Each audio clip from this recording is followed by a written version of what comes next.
الحمد لله نحمده ونستعينه ونستغفره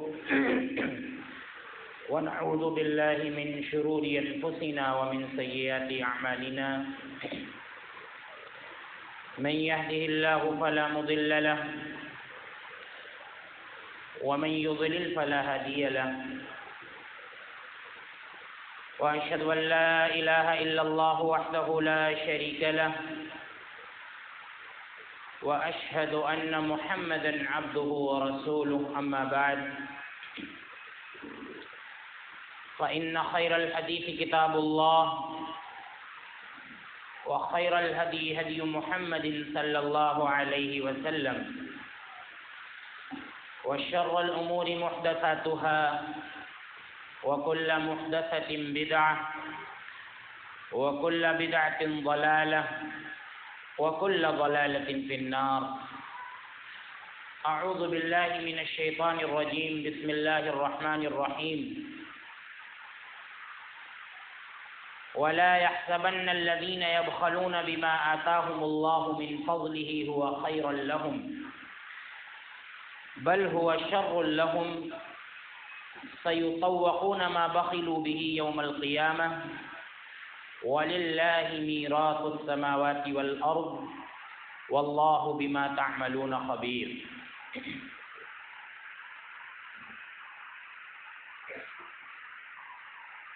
معزز اسلامی و دینی بھائیوں، خطبہ مسنونہ کے بعد سورہ آل عمران کی ایک آیت کریمہ میں نے آپ کے سامنے تلاوت کی ہے، جس میں اللہ رب العالمین نے مال میں بخیلی کرنے والوں کے بارے میں فرمایا ہے کہ وہ یہ نہ سمجھیں کہ ان کا یہ بخیلی کرنا، کنجوسی کرنا ان کے لیے سود مند ہے، فائدہ مند ہے یا ان کے لیے بہتر ہے، بلکہ یہ بخیلی ان کے لیے بڑی خطرناک ثابت ہوگی، یہ ان کے لیے شر ہے۔ اللہ تعالیٰ نے فرمایا کہ عنقریب یہ جو مال ہے جس میں انسان بخیلی کرتا ہے، اس کا طوق بنا کر انسان کے گلے میں ڈال دیا جائے گا۔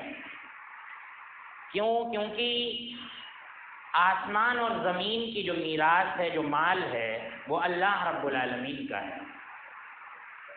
واللہ بما تعملون خبیر، اور اللہ رب العالمین تمہارے اعمال سے باخبر ہے۔ اس آیت کی روشنی میں اور دو ایک آیات اور احادیث کی روشنی میں آپ کے سامنے زکوٰۃ کی اہمیت کو بیان کرنا چاہتا ہوں، اور یہ ہمارا ضمنی موضوع ہے۔ اصل موضوع ہے صدقۃ الفطر کو بیان کرنا۔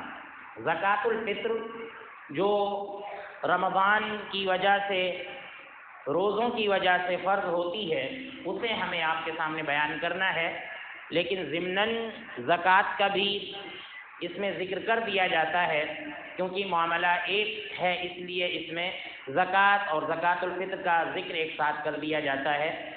تو یہ آیت کریمہ جو میں نے آپ کے سامنے تلاوت کی ہے، اس آیت کو اللہ کے نبی صلی اللہ علیہ وسلم نے اپنی حیات میں ایک مرتبہ پڑھنے کے بعد آپ صلی اللہ علیہ وسلم نے زکوٰۃ کے تعلق سے اور زکوٰۃ کی اہمیت کے تعلق سے اور زکوٰۃ نہ دینے والوں کے تعلق سے بڑی اہم بات اللہ کے نبی صلی اللہ علیہ وسلم نے بیان فرمائی ہے۔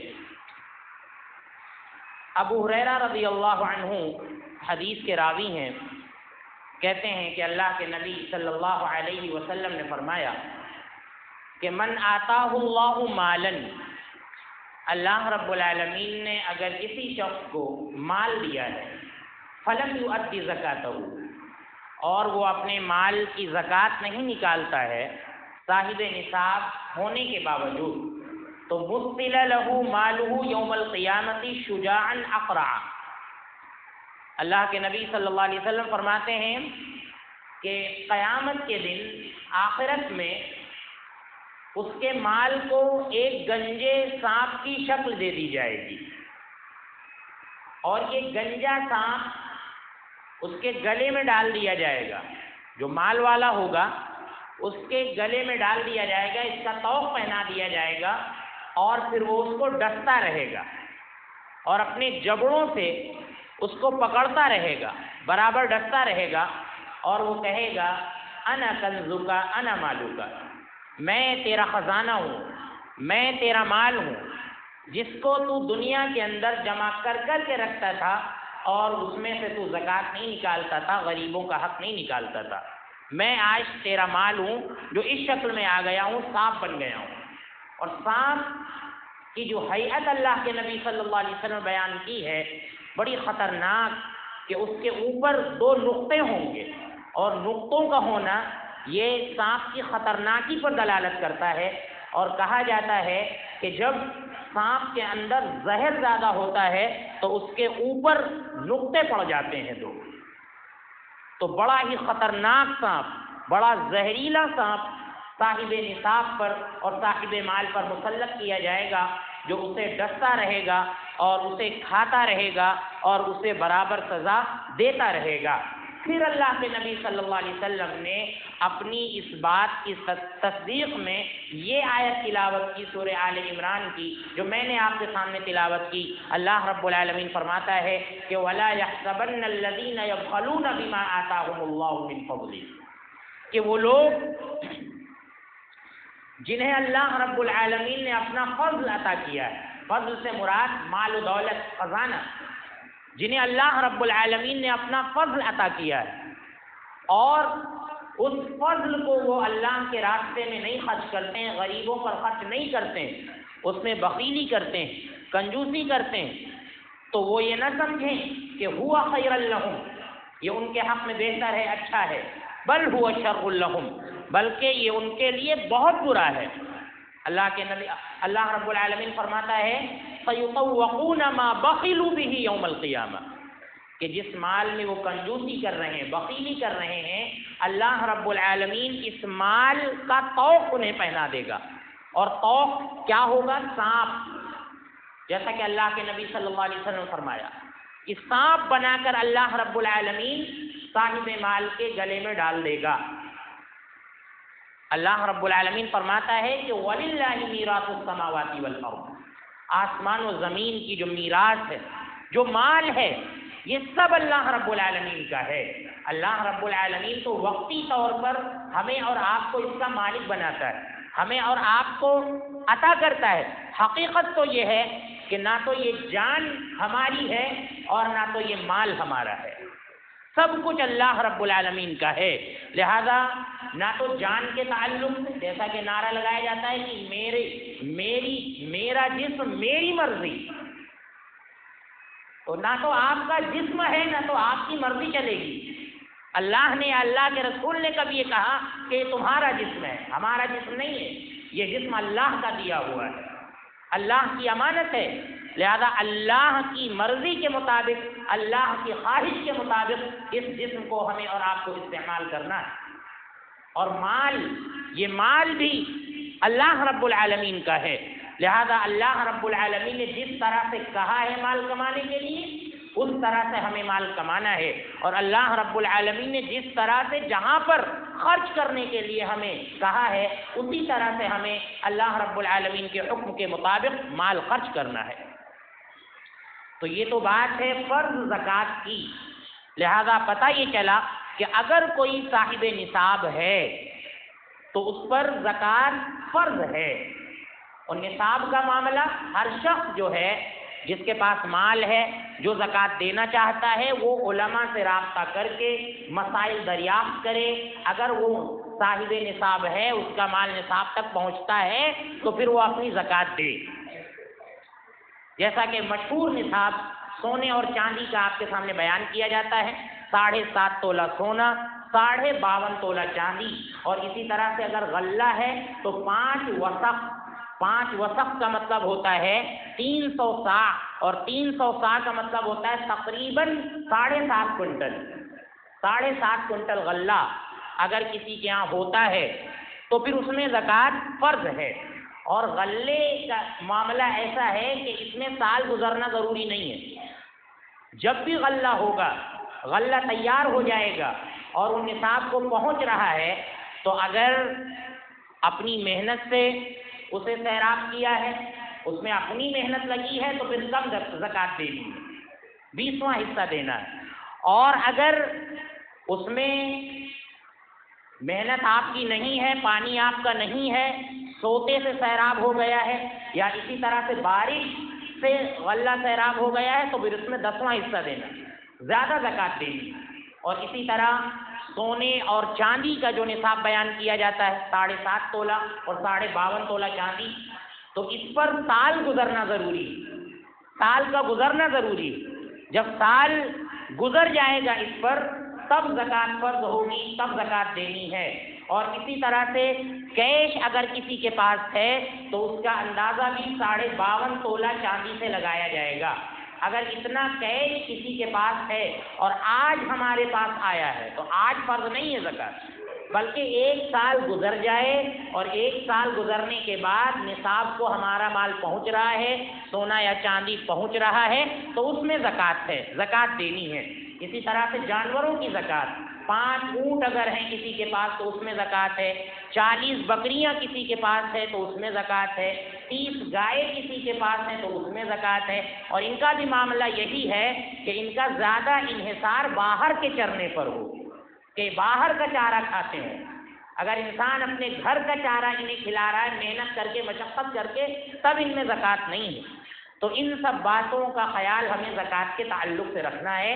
بہت سے باریک مسائل ہیں جو مختصر سے خطبے میں ہم آپ کے سامنے بیان نہیں کر سکتے، لہذا ہر شخص، میں نے کہہ دیا کہ ہر شخص جس کے پاس بھی مال ہے وہ علماء سے مسائل دریافت کرے، رابطہ کرے اور اپنے مال کی زکوٰۃ نکالے، حساب لگا کر ان کی زکوٰۃ نکالے۔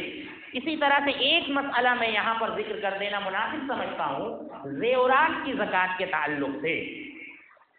لیکن زیورات کی زکوٰۃ دینی، زیورات میں زکوٰۃ ہے، اصل معاملہ یہی ہے، اصل بات یہی ہے، کیونکہ قرآن اور سنت میں اللہ کے نبی صلی اللہ علیہ وسلم نے سنت کے اندر بیان کیا ہے کہ جو بھی سونے اور چاندی والا ہے اسے زکوٰۃ دینی ہے۔ اب اس نے یہ نہیں بیان کیا کہ وہ زیور کی شکل میں ہو یا کس شکل میں ہو، بیان یہ عام دلیل ہے سونے میں جو استعمال کے جو زیورات ہیں اس میں زکوٰۃ فرض ہونے کی۔ اس کے علاوہ ایک مسئلہ ہم اور آپ سمجھ لیں کہ یہ جو زیورات ہوتے ہیں یہ دو طرح کے ہوتے ہیں۔ ایک تو زیور وہ ہوتا ہے جو ہماری مائیں بہنیں سیونگ کے طور پر اپنے گھروں میں رکھتی ہیں، یعنی وہ زیادہ مقدار میں ہے لیکن اس کا استعمال بہت کم ہے، کبھی کبھی پہن لیتی ہیں، شادی بیاہ میں کبھی کبھی پہن لیا یا کبھی اس کو بہت دنوں میں استعمال کر لیا۔ ایک تو یہ زیور ہے، تو اس میں بالکل اختلاف نہیں ہے کہ زکوٰۃ دینی ہے یا نہیں دینی۔ جو زیور سیونگ کے طور پر رکھا جاتا ہے جسے مائیں بہنیں کبھی کبھی استعمال کرتی ہیں اس میں تو زکوٰۃ دینی ہی دینی۔ اختلاف اس میں ہے کہ ہماری مائیں بہنیں جو اٹھتے بیٹھتے زیور روزانہ استعمال کرتی ہیں اس کے بارے میں بعض علماء، جیسا کہ لوگوں نے مسئلہ دریافت کیا کہ کچھ لوگ کہتے ہیں کہ جو روزانہ زیور پہنتی ہیں اس میں زکوٰۃ نہیں ہے، لیکن صحیح اور درست بات یہ ہے کہ اس میں بھی زکوٰۃ ہے۔ جو آپ کے گھر کا سونا ہے اس میں اس کو ملا کر اب اگر وہ 7.5 تولہ ہو رہا ہے اور 52.5 تولہ چاندی ہو رہی ہے تو اس میں زکوٰۃ ہے۔ اس کی دلیل حدیث سے موجود ہے کہ وہ ایک لڑکی جو اللہ کے نبی صلی اللہ علیہ وسلم کے پاس آئی تھی وہ کنگن پہنے ہوئی تھی، تو اللہ کے نبی صلی اللہ علیہ وسلم نے اس کی ماں سے یہی پوچھا تھا کہ تم اس کی زکوٰۃ دیتی ہو، تو اس نے کہا کہ نہیں، تو اللہ کے نبی صلی اللہ علیہ وسلم نے فرمایا کہ کیا تم پسند کرتی ہو کہ اللہ تعالیٰ ان کنگن کے بدلے تمہیں جہنم کے آگ کے انگارے پہنائے؟ کیا تم اس بات کو پسند کرتی ہو؟ تو بہرحال اس نے پھر اپنے کنگن وہیں پر پھینک دیے تھے۔ تو اس سے بھی پتہ چلتا ہے کہ جو استعمال کے زیور ہیں، روزانہ کے جو استعمال کے زیور ہیں، یہ بھی اگر نصاب کو پہنچ رہے ہیں تو ان میں بھی زکوٰۃ دی جائے گی۔ درست اور صحیح بات یہی ہے۔ اسی طرح سے آپ دیکھیں زکوٰۃ جو لوگ مال کی نہیں دیتے ہیں، اللہ رب العالمین ان کے بارے میں فرماتا ہے کہ والذین یکنزون الذھب والفضة ولا ينفقونها فی سبیل اللہ فبشرهم بعذاب علیم، کہ جو لوگ سونے اور چاندی کو جمع کر کے رکھتے ہیں اور اسے اللہ تعالیٰ کے راستے میں خرچ نہیں کرتے ہیں، اے نبی صلی اللہ علیہ وسلم آپ ایسے لوگوں کو المناک اور دردناک عذاب کی بشارت دے دیں۔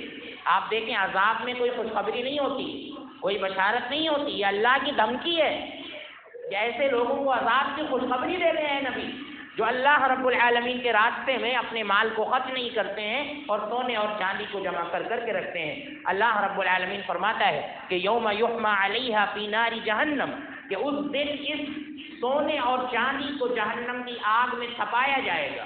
یوم یحمى علیہا فی نار جہنم فتکوی بہا جباہہم وجنوبہم وظہورہم، اور پھر ان سے صاحب مال کی پیشانیوں کو داغا جائے گا، جلایا جائے گا، پہلوؤں کو داغا جائے گا، پیٹھ کو داغا جائے گا، اور وہاں پر اللہ رب العالمین کا فرشتہ کہے گا کہ ھذا ما کنزتم لانفسکم فذوقوا ما کنتم تکنزون، کہ یہ وہی سزا ہے جو دنیا کے اندر جو تم مال جمع کر کے رکھتے تھے اور اسے اللہ کے راستے میں خرچ نہیں کرتے تھے، لہذا جو مال تم جمع کر کے رکھتے تھے اس کا مزہ تم آج چکھو، اس کا عذاب تم آج چکھو، اور تمہیں کسی بھی طرح کا مفر نہیں ہے اللہ رب العالمین کے عذاب سے۔ تو کتنا سخت معاملہ ہے زکوٰۃ کا، اور دیکھنے میں آتا ہے کہ لوگ صاحب مال ہوتے ہیں، نصاب تک پہنچ جاتے ہیں، لیکن نہ تو کبھی وہ سال گزرنے پر اپنے مال کا اندازہ لگاتے ہیں، نہ تو اپنے نصاب کا اندازہ لگاتے ہیں، نہ تو انہیں زکوٰۃ ادا کرنے کی کوئی فکر ہوتی ہے۔ لہذا یہ اسلام کی ایک بنیاد ہے، اس پر اسلام ٹکا ہوا ہے۔ اگر اسے کوئی نہیں ادا کرتا ہے تو آپ سمجھ لیں کہ اس کا اسلام خطرے میں ہے، اور اگر کوئی اس کی فرضیت کا انکار کرتا ہے کہ زکوٰۃ فرضی نہیں ہے تو ایسا شخص تو اسلام سے خارج ہے، اسلام سے خارج ہے۔ آپ دیکھیں جب اللہ کے نبی کی وفات ہوئی تھی، ابو بکر صدیق رضی اللہ عنہ کی جب خلافت آئی تھی تو لوگوں نے زکوٰۃ دینے سے انکار نہیں کیا تھا، بلکہ یہ کہا تھا کہ اللہ کے نبی صلی اللہ علیہ وسلم کی وفات ہو چکی ہے، اب سب لوگ اپنی مرضی کے مالک ہیں، یعنی سب لوگ اپنی اپنی زکوٰۃ دیں۔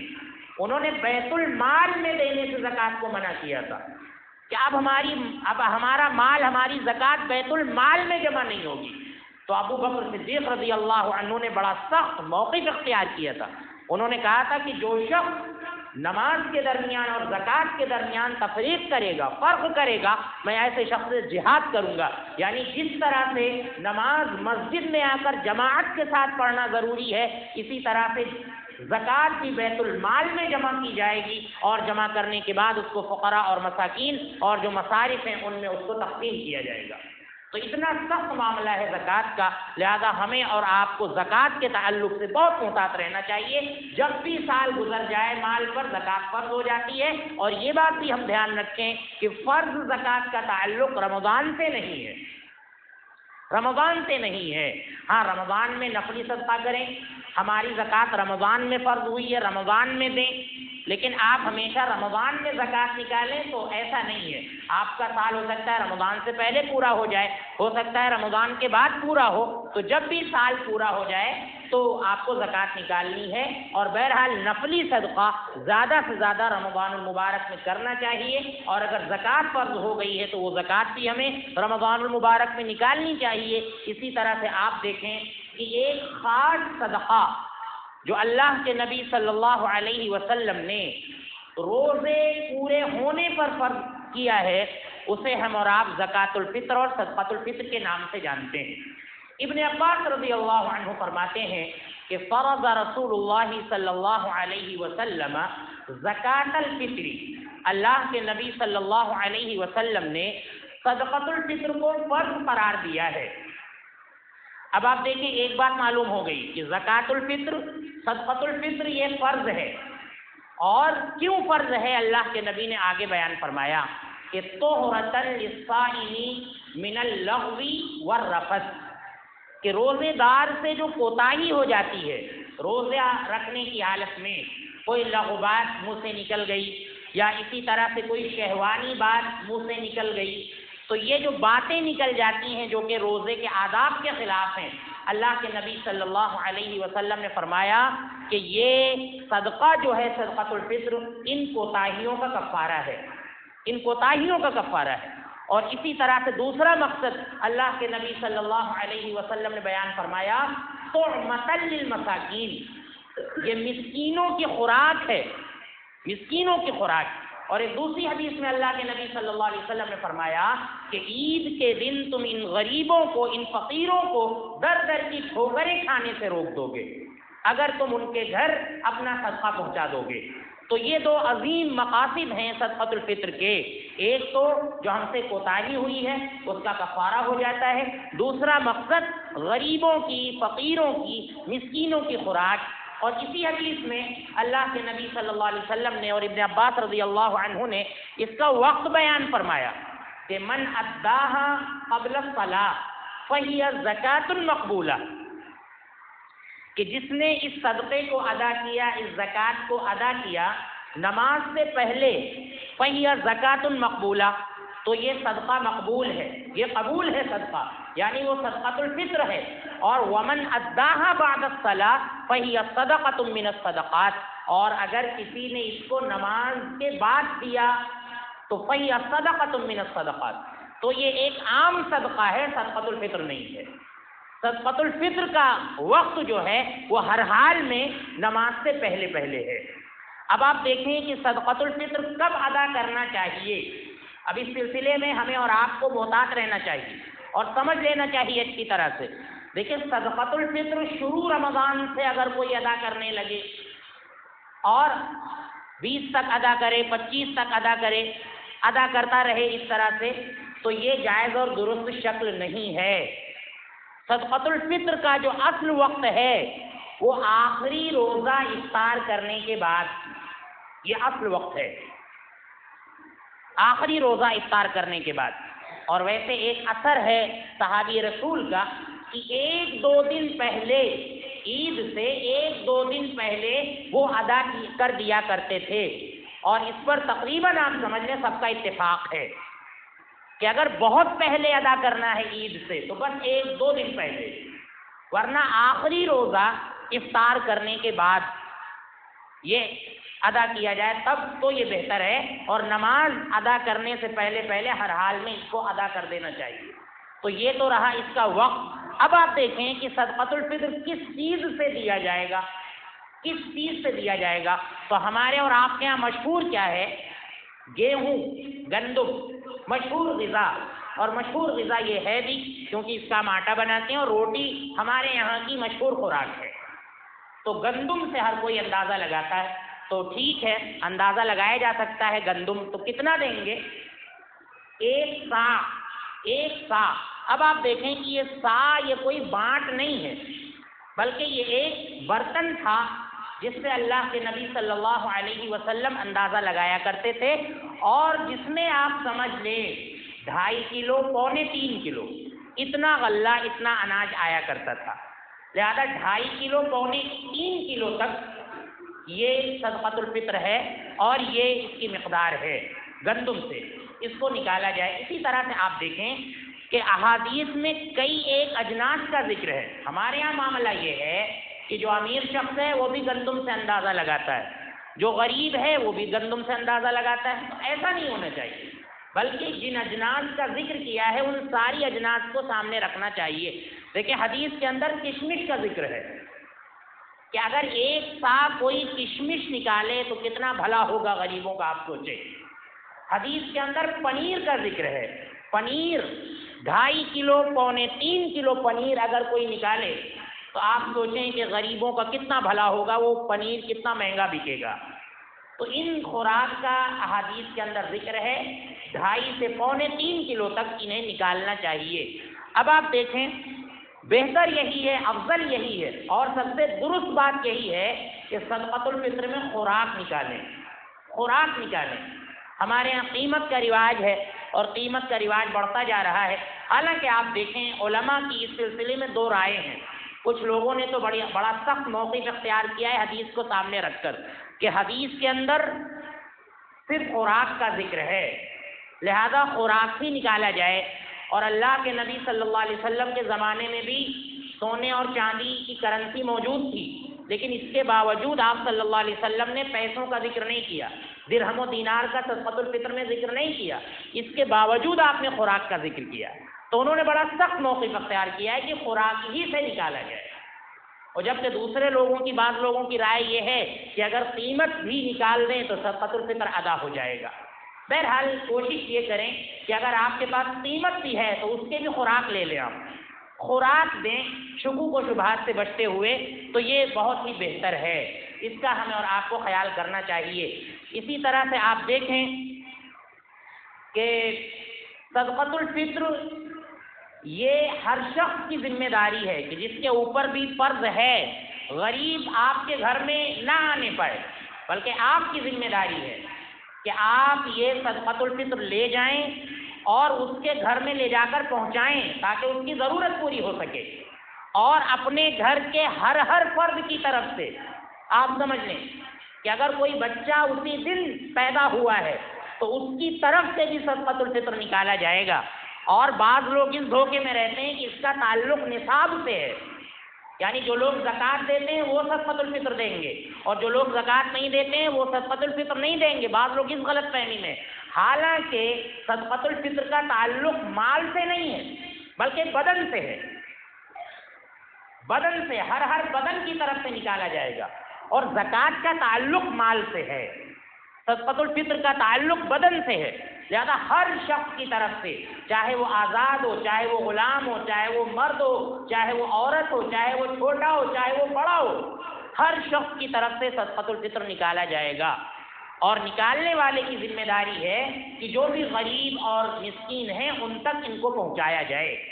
اب آپ دیکھیں کہ کن لوگوں کو دینا ہے، تو زکوٰۃ کے 8 مصارف اللہ رب العالمین نے بیان کیے ہیں کہ 8 جگہ پر زکوٰۃ دی جا سکتی ہے۔ ان میں سے اللہ رب العالمین نے ذکر کیا فقراء اور مساکین۔ لہذا زکوٰۃ الفطر میں خاص طور سے آپ کہیں بھی 8 میں دے دیں، آپ کی یہ زکوٰۃ الفطر ادا ہو جائے گی، لیکن جو مقصد بیان کیا گیا ہے حدیث کے اندر، اس کو سامنے رکھتے ہوئے ہمیں اس بات کا خیال کرنا چاہیے کہ ہم صدقۃ الفطر خاص طور سے فقراء اور مساکین کو دیں، تاکہ وہ عید کے دن بے نیاز ہو سکیں، عید کے دن اس کو استعمال کر سکیں۔ اور ہمارے یہاں جو فقراء آتے ہیں، جو چندہ لینے کے لیے، زکوٰۃ لینے کے لیے آتے ہیں، بہتر یہ ہوگا کہ انہیں آپ زکوٰۃ کی رقم دیں، انہیں آپ نفلی صدقات کی رقم دیں، کیونکہ وہ مال لے جائیں گے اور اس کے بعد وہ کہاں فنڈ میں جمع ہوگا اور نہ جانے کب وہ استعمال ہوگا، تو پھر جو آپ کا مقصد ہے صدقۃ الفطر دینے کا وہ ادا نہیں ہوگا۔ اس لیے بہتر اور افضل یہ ہے، اور یہی طریقہ بھی ہونا چاہیے، کہ جو فقراء اور مساکین ہیں ان کا ذکر خاص طور سے حدیث کے اندر کیا گیا ہے، لہذا صدقۃ الفطر میں ہمیں فقراء اور مساکین کا خاص طور سے خیال کرنا چاہیے۔ تو یہ چند باتیں تھیں جو میں نے آپ کے سامنے زکوٰۃ کے تعلق سے اور صدقۃ الفطر کے تعلق سے بیان کی ہیں۔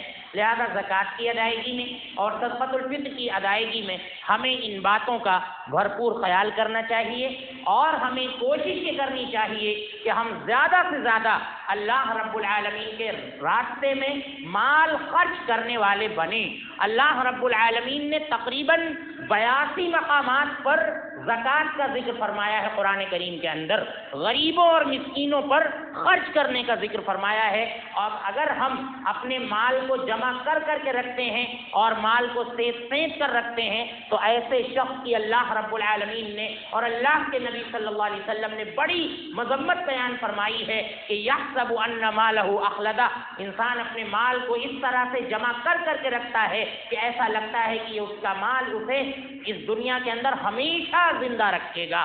اور اگر یہی مال اگر ہم غریبوں پر خرچ نہیں کرتے اور یہ مال فرض ہے ہم مسکینوں پر خرچ نہیں کرتے، ہماری وجہ سے کوئی بھوکا مر رہا ہے، پریشان ہے، تو آپ سمجھ لیں کہ یہ جہنم میں جانے کا سبب ہے۔ اللہ رب العالمین پوچھے گا کہ تم جہنم میں کیوں چلے گئے، تو جہنمی کہے گا لم نک نطعم المسکین، ہم مسکینوں کو کھانا نہیں کھلاتے تھے، ہم ان پر خرچ نہیں کرتے تھے۔ لہذا اللہ کے راستے میں خرچ کرنے والے بنے، اور بخیلی اور کنجوسی سے اللہ کے نبی صلی اللہ علیہ وسلم ہر نماز کے بعد پناہ مانگا کرتے تھے۔ لہذا ہمیں پناہ مانگنی چاہیے کہ ہمارا نفس بخیل ہو، ہمارا نفس کنجوس ہو، اس بات سے ہمیں اور آپ کو اللہ رب العالمین کی پناہ مانگنی چاہیے، اور زیادہ سے زیادہ ہمیں اپنے گھر والوں پر، اپنے پڑوسیوں پر اللہ کے راستے میں خرچ کرنا چاہیے، اور اسی طرح فرض زکوٰۃ نکالنے میں ہمیں کسی طرح کی کوئی کوتاہی نہیں کرنی چاہیے۔ اللہ رب العالمین ہمیں ان باتوں کو سمجھنے کی اور ان پر عمل کرنے کی توفیق عطا فرمائے۔ اللہ رب العالمین ہمیں تمام اسلامی شعائر پر صحابہ کرام کے منہج کے مطابق عمل کرنے کی توفیق عطا فرمائے۔ اللہ رب العالمین ہمیں زکوٰۃ کی ادائیگی وقت پر کرنے کی توفیق عطا فرما، اور اسی طرح سے صدقۃ الفطر کی ادائیگی بھی وقت پر کرنے کی توفیق عطا فرما۔ اے اللہ ہمیں شرک و بدعات سے محفوظ فرما، اے اللہ ہمیں تمام برائیوں سے محفوظ فرما۔ اے اللہ جن بھائیوں نے دعا کی گزارش کی ہے ان کی تمام جائز تمناؤں کو قبول فرما، اگر وہ بیمار ہیں تو انہیں شفائے کاملہ عاجلہ عطا فرما۔ اے اللہ جنہوں نے گزارش نہیں کی ہے اللہ ان کی بھی تمام جائز تمناؤں کو قبول فرما، اگر وہ بیمار ہیں تو اللہ رمضان المبارک کی برکت سے انہیں شفائے کاملہ عاجلہ عطا فرما۔ اے اللہ ہمارے والدین پر رحم فرما، اے اللہ ہمارے بوڑھے لوگوں پر رحم فرما، اے اللہ ہمارے بچوں پر، بالخصوص نومولود بچوں پر رحم فرما، اے اللہ تمام مسلمانان عالم پر رحم فرما۔ اے اللہ عالمی حالات کے تناظر میں اے اللہ مسلمانوں کے ساتھ تو رحم و کرم کا معاملہ فرما۔ آمین۔ وآخر دعوانا ان الحمد للہ رب العالمین۔